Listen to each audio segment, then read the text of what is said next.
Well, this was a real pile of shit. Let's rank this film on the Cageometer. All right, that leads us over to, well, I'm curious what these are going to be. Vince, where does Between Worlds from 2018 rate on your Cageometer? All right, for the movie, a 1. I would rather watch this over Outcast. I just want to put that out there. I still think Outcast is the worst movie I've watched. Oh, God, yeah. At least I can tell what's going on. At least I can tell what's physically going on and see physically what's going on in this movie. And I didn't get motion sick at all. And I got a little aroused, if I'm being honest. No, but yeah, seriously, a 1. God, just no, there's like the tone is all over the place. Plot's all over the fucking place. Acting is atrocious by everybody in this film. God, editing is terrible. Like I said, I mean, I understand he's brought in to try to save the film, but remove shit that's not needed. Like, try to make the most coherent film you can out of what you're given, and I don't feel like he did that with this. Yeah. So 1 for the movie. Cage, oh fuck. Oof. I'm gonna give him a 1 as well, because Jesus Christ. There's like no acting from him. His improv doesn't work. His character is not the same from the moment you meet him to the moment the film ends. It's a different character throughout the whole fucking film, which makes no sense at all. I'm going to blame him for some of the stuff that happened in the movie, because I'm guessing he had input. Like reading memories by Nicolas Cage was obviously his idea. It's just so fucking dumb. I mean, if this were a Lynch film, something like that would make sense, because that's how Lynch operates. But this is not a Lynch film. I would say this is like a middle schooler trying to write a David Lynch film, and just none of this film works on any level. You don't care. I personally didn't care about any of the characters.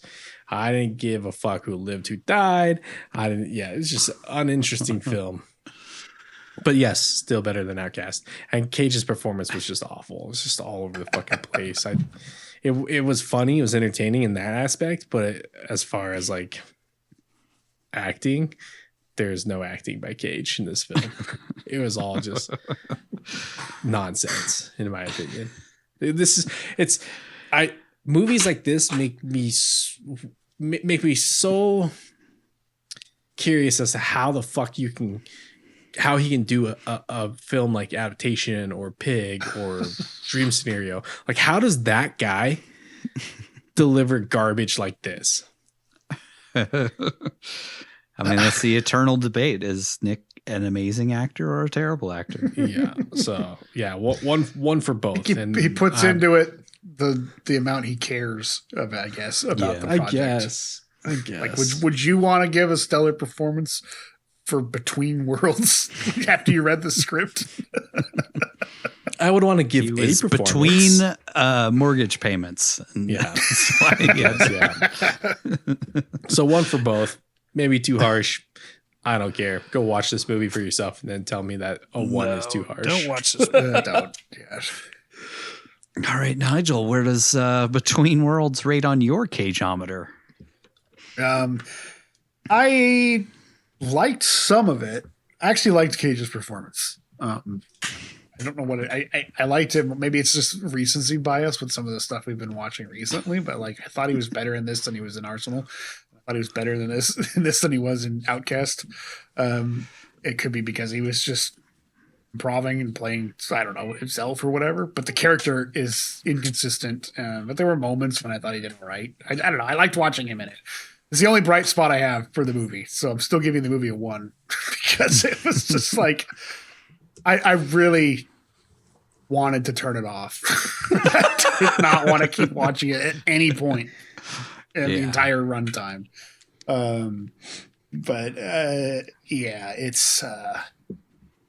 It's terrible. I don't think it's as bad as Arsenal, but I'm still putting it at a 1 just because on its own merits, it's just like a garbage nothing movie that you shouldn't watch and doesn't really do anything. Like, for an erotic supernatural thriller. I don't think it does anything well. Like any of those things doesn't execute on any of that. So I don't know. Don't waste your time on it. That's all I want to say. Yeah.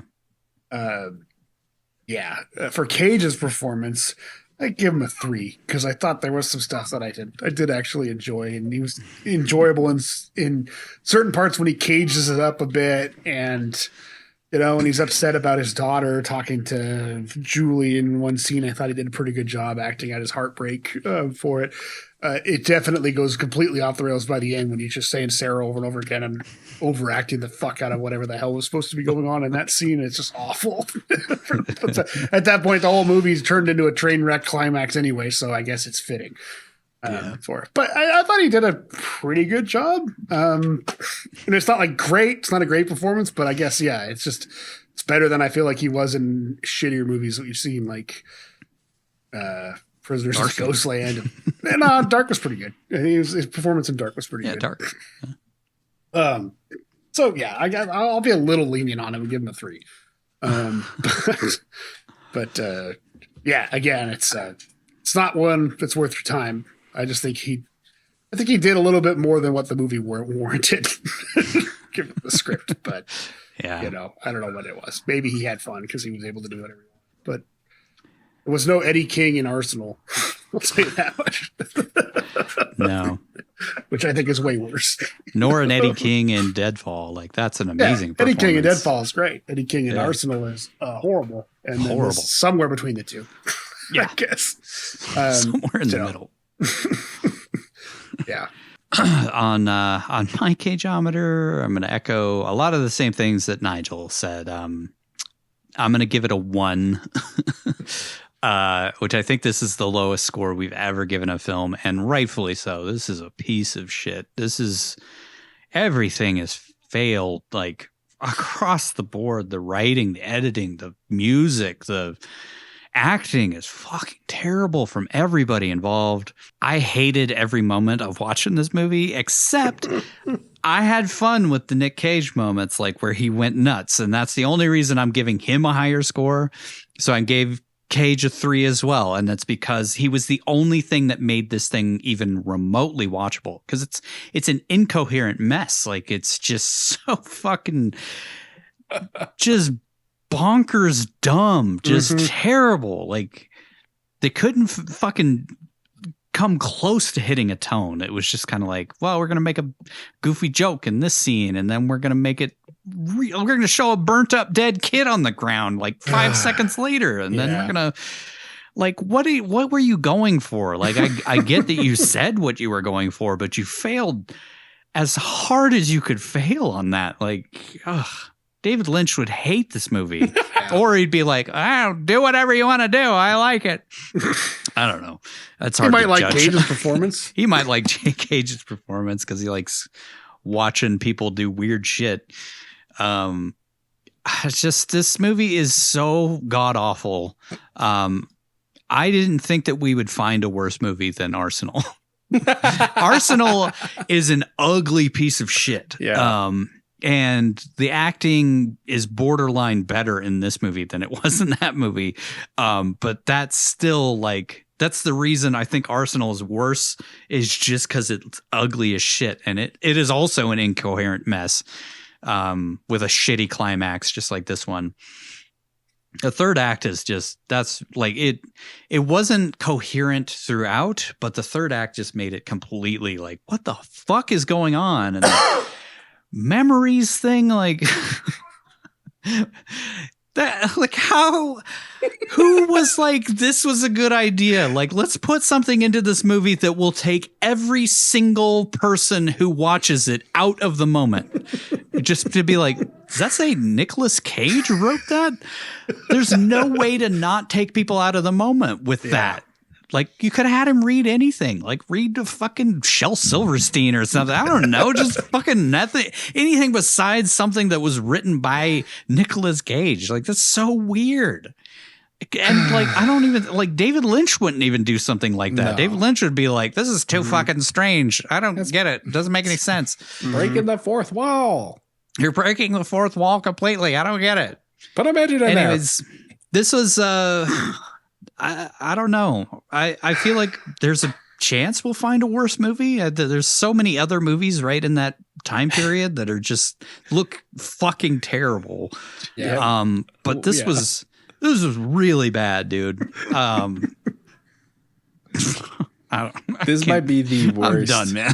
This might be one of the worst Cage heavy lead. I mean, he's kind of lead. Yeah, that's kind of the thing that I feel like it's a bit better than Arsenal, because I think Cage got to be more of a leading character in it and elevated a little bit. So I'd say this is a better movie than Arsenal. I still think Arsenal's the worst that we've seen. But when you're fighting between this and Arsenal as to which movie's worse, it's not much of a competition. Yeah. I think like Nigel said, the fact that it was enjoyable to see Cage each time. You're always kind of like, what the fuck's he going to do next? That was really the feeling I got throughout. Like, like the end of him just going, Sarah. Like, I wasn't expecting that. I don't know. That's the only thing that's redeemable about this movie is like, it's filled with cagey moments. Yeah. I guess just watch our cagiest moments of this film and ignore the rest of it. I mean, he does. I thought he did a good job of being a scumbag basically in it, with a sword of heart of gold, I suppose, but but like we said, character's inconsistent. His character changes constantly throughout the movie. Like, that's his one job, dude. Just be the same character throughout the whole fucking movie. He's just different from scene to scene. It's just, I don't know. It's a terrible piece of shit. Don't watch it. I hope we never have to think about this movie again. Until we do Back in the Cage and we choke each other out. Yeah. I mean, that'll be fun. That'll be fun for all of us. More fun than watching this, Yeah. And we'll tug each other under the blanket while we're doing it. Just to make it even better. Just see that as the Back into the Cage. It's all like just sitting on one couch. And you just see the blanket just choking each other. Oh, fuck. That would be worth the cost of the Patreon right there. Of a documentary playing in the background. That should be our fucking trailer for this season.